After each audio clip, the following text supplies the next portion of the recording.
First of all, I'd like to say thank you guys for your support and your coverage of our team. I think, I've been doing this a long time, and I've been a lot of different places, and the media is not always friendly. All right, you guys don't look friendly, but you are. You are really friendly, and we, as a staff and our players, we do appreciate that. Going into year 5, it's cool, and I'm sure Coach talked about it, but we and I have had an opportunity to see the good and the bad of building what we're trying to build. And so it's real cool to be in a situation where we understand that our core values, those values of discipline, commitment, toughness, and selflessness, that they continue to show up on the practice field and the locker room and throughout the summer, and times when we're not playing football, they show up for our team. So that's a special moment for us as coaches. Yep, we're going to do the best we can to teach them to run, to block, to tackle. But those things off the field, when those things show up, that's even more special for a coach. And I'm excited about that, to see where we've grown from, to see the leadership on our team continue to flourish, continue to grow with players who have been around here for 6 and 7, and in the case of guys like Deuce Green, been around here for 12 to 14 years. But it's been cool. That was a joke, right? That was a joke. I said you guys got mean faces, right? But you laugh at jokes sometimes. And so it's cool to be able to experience that. In terms of offense, I always come in and talk about these guys, the guys on offense who have been impressive to me. And, man, honestly, it's quite a long list to look at the offense from a staff standpoint, from a development standpoint. Man, they're doing things that continually challenge us as defensive coaches, that continually challenge our players.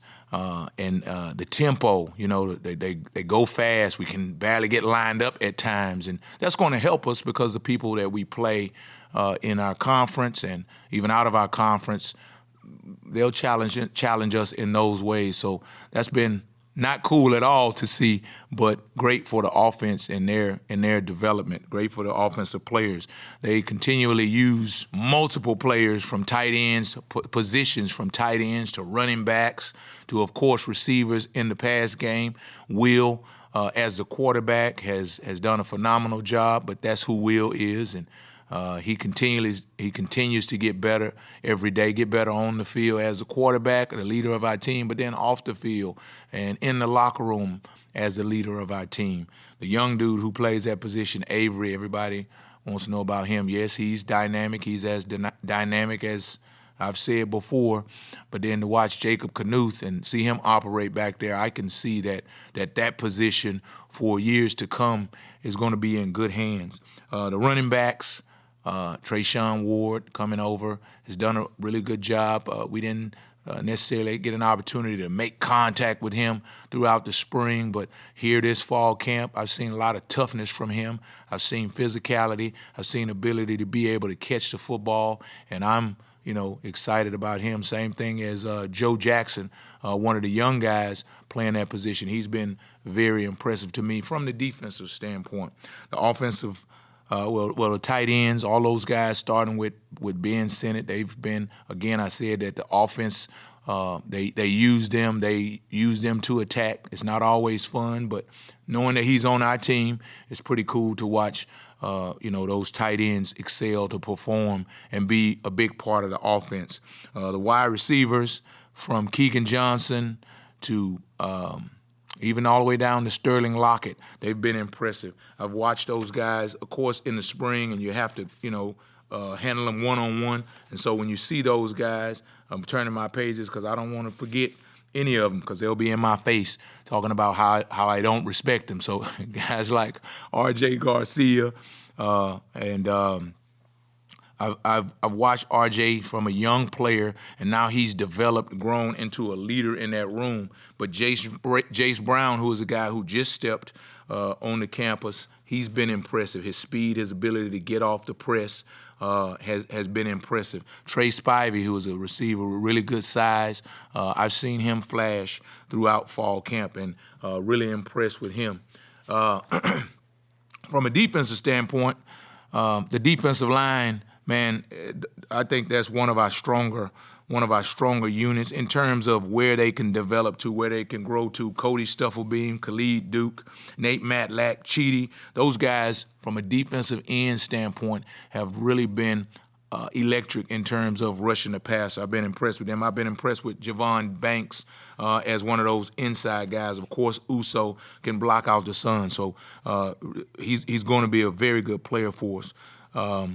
Daniel Green, Asa, Jake Clifton, Dez Purnell, of course, Asa being a young guy, right? All those other guys are mainstays in that unit, and I've been impressed with their leadership. Austin Moore, there's not a play that goes down out there that he's not calling it out, right? That he's not telling us what the play is. And so I think that's attributed to his work ethic off the field in terms of the way he studies film and the way he studied our opponent. And I'm really impressed with him. I don't know if I talked about the offensive line, but I'll go back over there because Cooper Beebe and Andrew Linegang, Katori Livingston, Hayden Gillum, those guys throughout the spring, throughout the fall camp have been really effective, really good. It's been a healthy competition when I talk about the defensive line and the offensive line. So I'm excited about those guys again, and I don't even coach them. I talked about Trayshawn Ward, but I go right back to DJ Giddens because DJ Giddens has played a lot of football around here, and I remember a play when he was a freshman on the scout team, and DJ got the ball. He took the ball outside, and it was a live tackling drill. And we had about 4 defensive backs hit him. We had a linebacker hit him, and he hadn't hit the ground yet, right? So he showed on that play, he showed incredible balance. He showed incredible lower body strength. And that's what I saw the times when he was able to get into the games in the past. And so those are the kinds of things that I would continue to look for from DJ. Talk about the safeties, Kobe Savage, having him back out there with his leadership, his communication, his playmaking ability. I've been extremely impressed with him. So he's always a guy who's loud and communicative out there. And so our players, I think, depend on him to be that.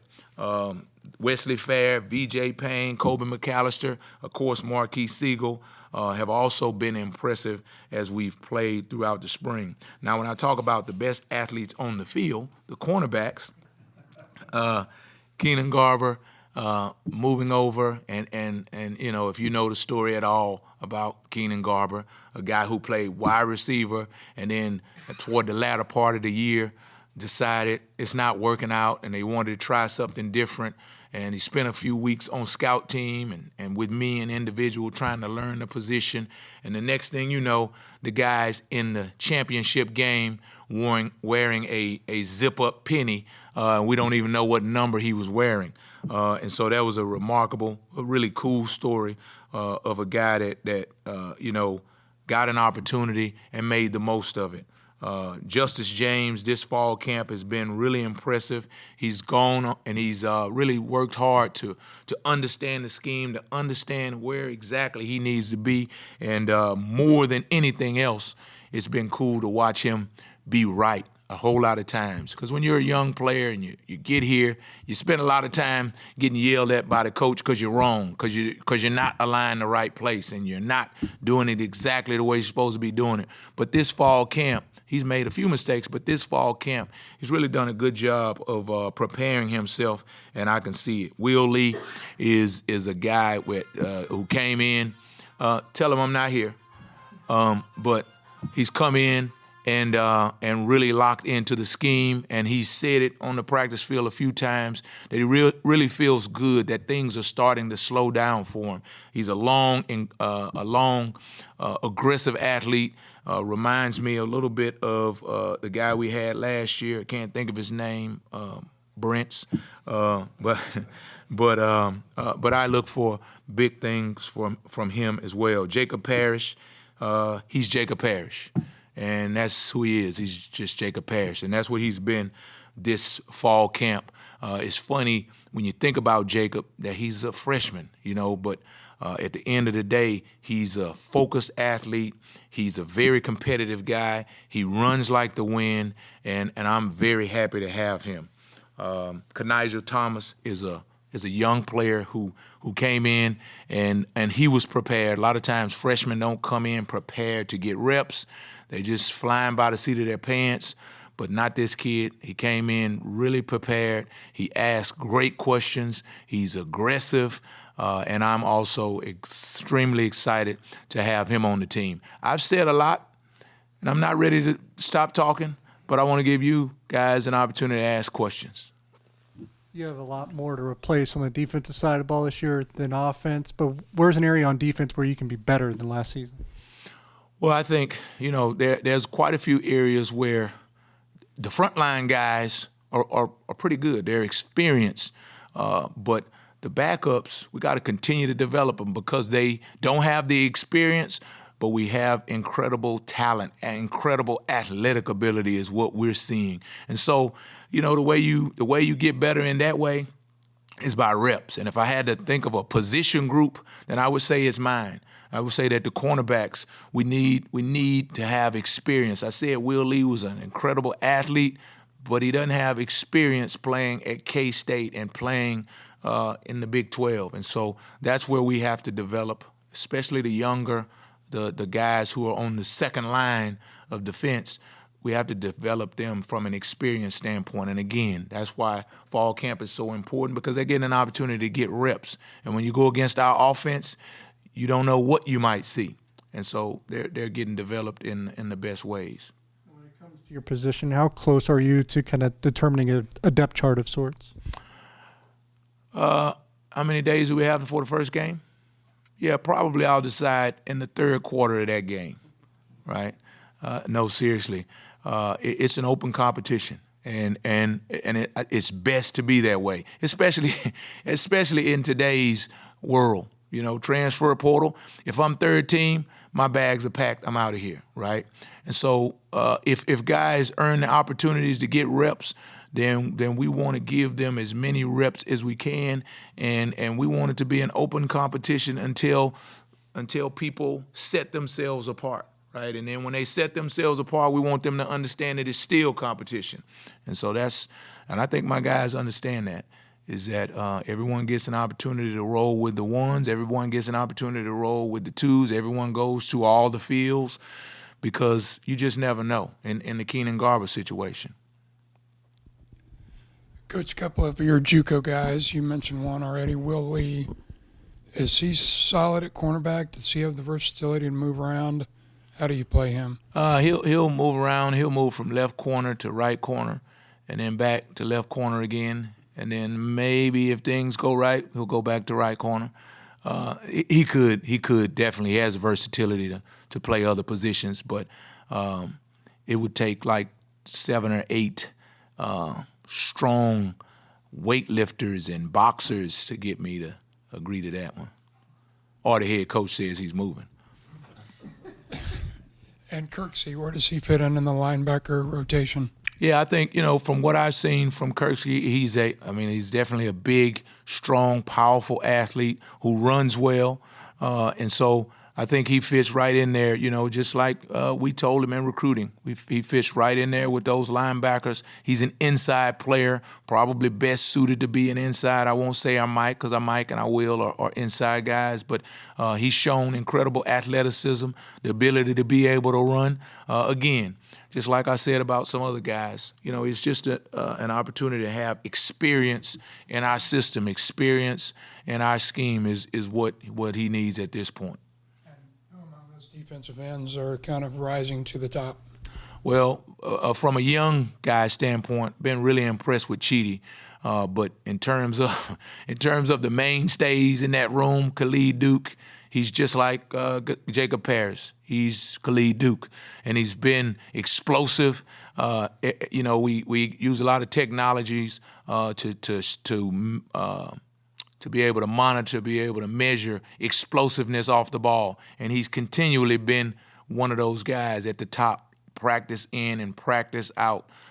Throughout the practice, throughout the duration of the practice, he's shown really good explosiveness. And when you're a defensive end and you're rushing the passer, that's one of the things that you have to have as a strong suit. We asked Colin yesterday who stood out to him on defense, and the first name out of his mouth was Uso. Wondering from your perspective, what has made him such a valuable player in camp? Well, he has a few knacks. One thing about him is, like I said, when he walks out there, it gets dark immediately. But then, some defensive linemen, they never get their hands up, right? I think this dude takes great pride in his ability to be able to deflect balls, right? He's done it in games. He always does it in practice. But then he does a great job, beyond those things. He does a great job using his hands. When you have a guy that big who is able to command double teams, I think it's an asset for your defense. Very rarely is he single blocked, and if that's the case for one of your defensive linemen, I think it helps a lot of other people. And so I can understand why Colin would say that, and why anyone on our staff would be impressed with Uso. But not only what he does on the field, he's also a guy who is well liked in our locker room, and we think that he's going to develop over time into being one of our better leaders. And you always want your bigger guys to be the guy that other people listen to. Do you have a feel yet for when he'll be back at practice? Not at all, right? Not at all. I'm actually just trying to make sure I'm there every day. Kind of similar question, the opposite side of the ball. What receivers have been giving you guys fits? Fits? Yeah, who's been the hardest guy to defend over there? Yeah, I like that better. Because when you say Fitz, that just makes me smile, right? But Keegan Johnson, seriously, he's done a great job throughout the spring. And then just listening to the reports from the summer, RJ, of course. But then those younger, bigger guys, Irvin Nash has been I teased the cornerbacks the other day. I said, listen, don't get nashed, right? Because he had a couple of days where he was really effective. A guy that big, strong, can give you problems. So those guys especially, but man, across the board, Seth Porter. I mean, he's quicker than anybody out there. Same thing with Phil. Those guys, they continually challenge us. The thing with Seth and Phil is they've been around here so long, you look past them. But they all, starting with Keegan, RJ, Phil, Seth, Irwin, those guys have all been really good players for our offense, and they've challenged us every day. They work hard. Coach Middleton, I watched that guy pre-practice, and he has those guys out there preparing them for the day of practice. So it's been cool to compete with them, to as much as I can give them a hard time, and keep them going, and keep our guys, battling day after day. Your corners set a really high standard last season. I mean, you got outstanding play from two guys that are in the NFL now. Can your young guys match that level? To that, I say that, when Julius Brents walked in these doors, nobody knew who he was. He was a guy from another university that didn't make it, you could say, right? And so I take pride as a coach in getting guys to understand that it's a process. It's a process that they have to go through. It's a process that I have to go through, right? Because there's been some sleepless nights, wondering what I was going to do without Julius and Echo, right? I'm past it. I'm okay now. And so we all have to be okay. And no, they won't match it at the start, but I think they all have the ability to develop into the consistency that those guys showed as they, finished out their careers here. Again, like I talked about, Jacob Parrish and Will, Keenan, Justice, those guys are they are guys that I know that we're going to be able to depend on. Day one, game two, well, they're going to make some mistakes, right? Whenever you're playing with younger guys, whenever you're playing with inexperienced guys, they just hadn't seen enough pictures. And so they're going to struggle at times, but the expectation is that they lift their games, that they raise their levels to play at a high, play up to our standard, because Julius and Echo, they set the standard. They set the standard for the room, and because they're not here anymore, that means nothing to me. Doesn't mean anything to our players. Won't mean anything to those fans sitting in the stands. And so we're going to have to get there and get there fast.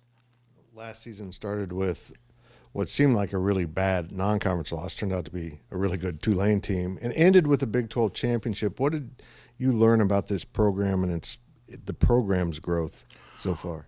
Well, for our players, when the game's over, the game is over. We can't take it another week. And that was the messaging in the locker room after. Always Coach Kleiman, he allowed me to speak to the team at that moment when we were not victorious.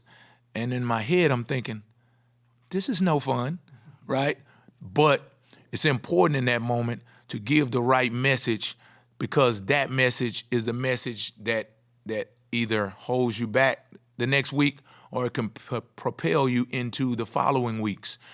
And so for me, that loss, that won't be the last loss that we'll ever have here, just so you guys know, right? That won't be the last place of adversity that we'll ever be in this program. And so it's so important that we give the messages to our players that, man, adversity is going to come, right? We can't change anything about what happened in that game. And there was not any moments before or during that game that we took Tulane lightly, right?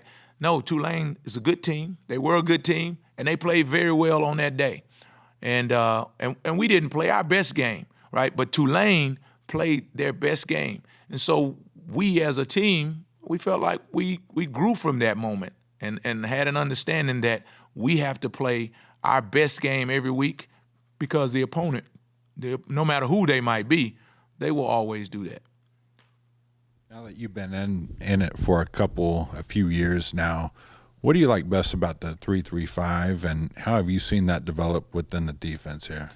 Well, from a defensive standpoint, we face the RPO game, the run-pass option game, and I think that defense gives you a multitude of options to be able to defend that offensive scheme, the offensive schemes that we face in college football today. And so as we continue to grow, continue to learn this defense, it's not something, again, that I said this last year, right? I said it year one that we went here, is that this is not our home, right? But it's beginning to feel like home, right? And it's beginning to feel like home for the players who've been in our system for a while, and we continually advance it. We continually do things that maybe we didn't do last year, and that's cool. That's cool to be able to watch our coaches learn, our players learn, and across the country, you see defenses use these schemes, and so we feel like we're on the right track from a defensive standpoint,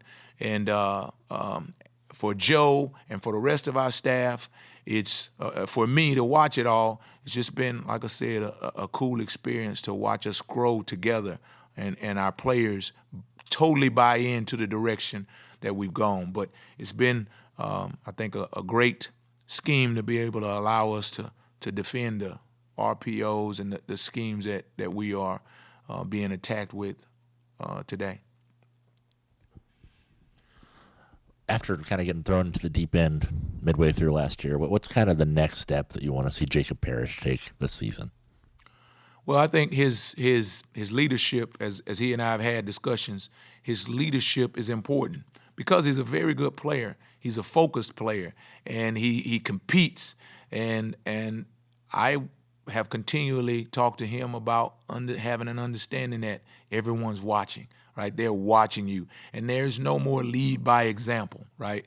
We need him to lead and be a vocal part of our defense because he has the credibility to be able to do that. Again, you're talking about a sophomore, you know what I mean? Normally you talk about juniors and seniors, but this guy, when he's a junior and he's a senior, he's going to be off the charts with his play.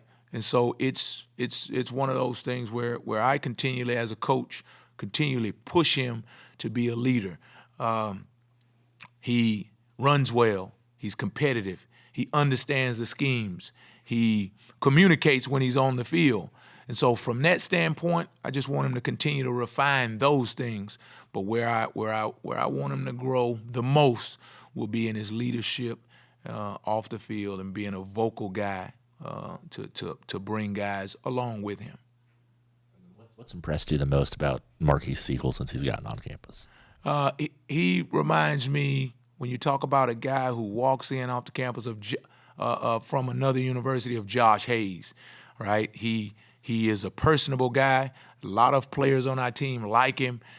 On the field, he's competitive. He's a feisty player. Again, reminding me of Rush Yeast and Josh Hayes. And so I've been impressed with his ability to be able to come in and develop relationships and to be able to learn our schemes, to be able to play with an incredible amount of confidence, which is what I've seen him do since he's been here. And I think the sky definitely is the limit for what he can do for our program. From a holistic approach, Van, every year you kind of have a different team. Have you been able to kind of recognize what kind of team this is at this stage, and what have you learned most about the team at this point? Well, I think at this point where we are, 4 years in for us, going on 5, we see players on our team who Coach said it when he came here, this is your team, right? And I think over time, your players do scream, this is his team. Will Howard, this is his team. Seth Porter, Randon Plattner, Cooper Beebe. Those guys believe that this is their team. And what our identity is for the 2023 season, we're still developing that.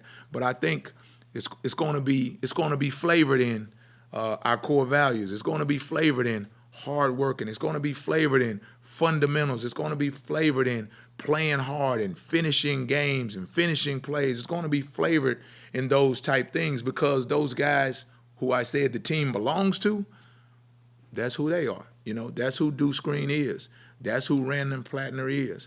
And those guys, as a staff, we are proud to be able to hand the team off to those people, because at this point in our development of this program, of this culture, we feel like, man, these are the guys, they've been in it. They've been in the ups, they've been in the downs, and these are the guys that you want to hand it over to. And it's also really exciting to see that they've done and they're continually doing a great job of developing the next level of player from a leadership standpoint, to be able to pass those same keys off to them. Because if Coach has said this many times, if it's about us, if the coaches are holding you accountable, if the coaches are doing all the yelling and screaming, man, it's not as good as it could be. Last year Oklahoma, this year Missouri. Is there any different level of preparation for that first road game out of the gates? Not really, because our guys, I think we understand, and younger guys may not, but our older guys, they understand it doesn't matter where you play. And we've had some great former players speak to our team, and that's a part of the messaging that they've given us, is that it does not matter where we play. It doesn't matter who we play. We have to take our intensity. We have to take our focus. We have to take our preparation level. We have to take it into that stadium with us. And so going on the road to play Missouri, there'll be some other games that will be a challenge. There'll be some other games along the way throughout the season that we'll have to handle adversity as we step onto that field. And so our guys have to relish in that. They have to respect and understand that playing at home and we're going to get some great opportunities to do it, is cool. Right? But you want to take the next step in your program, you have to play the same way. You have to play with the same intensity, with the same focus when you're staying at a different hotel, when you're walking in a different locker room. And so we feel like our older guys get that, but we got to make sure we continue to pass that messaging to our young guys.